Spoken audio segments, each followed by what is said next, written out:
So we're going to start a business. Yeah. What do we need to do? Give me some advice. Well, so if you're going to start a business, you need to figure out where you're going to fit in the market, and it depends what you're doing.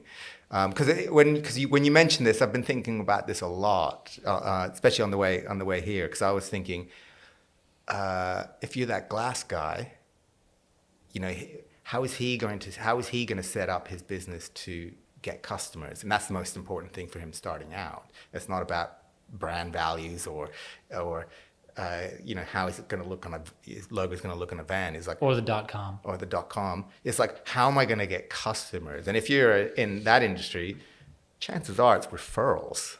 So how am I going to maximize referrals?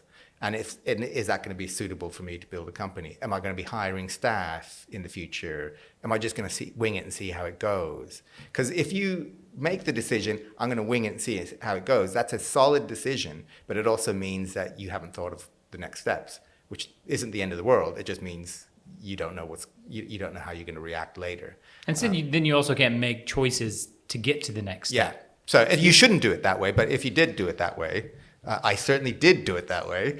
You shouldn't, but it's you have made a decision. So when it comes to names, it depends if you're business to business or business to customer. And so I was reading a book by a guy, I think he's called Eli Altman, and he runs a naming company. And so he'll make examples like, we all buy like, you know, we get Wi-Fi, and then when you go to log on to your Wi-Fi, it'll have some incomprehensible long digits and numbers, and, you know, it'll be, you know, Vodafone, blah, blah, blah, blah, blah, and that's what you join. And so he advised, I don't know if he advised this company, but I noticed it from having read the article. So I bought one of those Wi-Fi extenders, and it's called Orbi. And so, you know, I think it's called a mesh. And so you dot them around your house.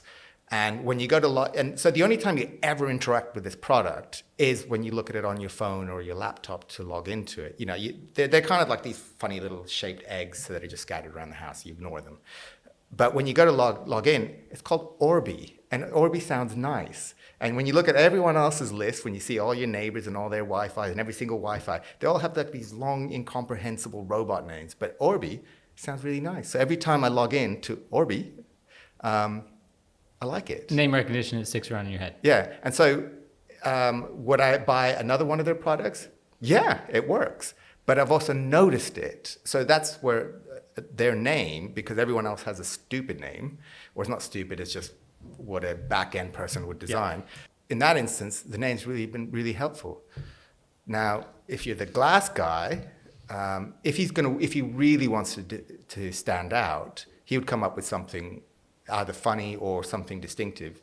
But if he's just going to be like another glazer, you just call yourself, you know, Bob's Glazing Company, because that's what you are. That's what you are. And, you know, you don't really need to do much branding for sort of tradesmen. They work through referrals and buddies. You know, most good builders are busy, so they don't really need to develop. If they wanted to charge more and work with more exclusive clients, then they would have to do something different. So what I'm hearing, Charlie, is that when you're starting out in a small business and you want to get moving, it's better just to get moving. Yeah. The name doesn't necessarily matter. The details don't quite matter yet because you need to figure out what your product is and how you get customers. Yeah. So with some people it does because they need to feel passionate about it. So this like one client of mine, you know, they did everything. They have their core values, they have their tagline, their sort of their brand statement, and then their name, and the name's really important. And they talk about these things a lot because they're very passionate about it, and they needed it as something to focus on because they're very process-driven people. So they needed that name. But that was, you know, they went ahead and did that, and that worked for them. But it really depends what you're going to do. So if you're in it, well, yeah, because nobody, like their name is a very, you know, it's one word and it's very common. So their name is like a terrible name in terms of if you ever did a Google search on them. So, but it fits them. I think the Google search is kind of the thing that throws everybody off. It's like, look, if you know what business offering you have, how are you going to get your customers? Yeah. Like, I do not get customers who just like stumble upon my website. It does not happen. No, you probably wouldn't want them either. No, and that's why loads of my sites are locked. So you can't actually get on them unless you are a customer or you are a client or I know who you are. And so that's the fun bit. So you go, okay, I'm never going to be entered into Google. Nobody's ever going to try and find me. So what is my name? What does it matter? Granted, it took a long time to come up with the various names that we've created for companies. But you just go, I'm referral only. And at that stage, you just go, I'm a business card. And now I've even binned business cards. And now I have digital tapping devices so I can tap phones.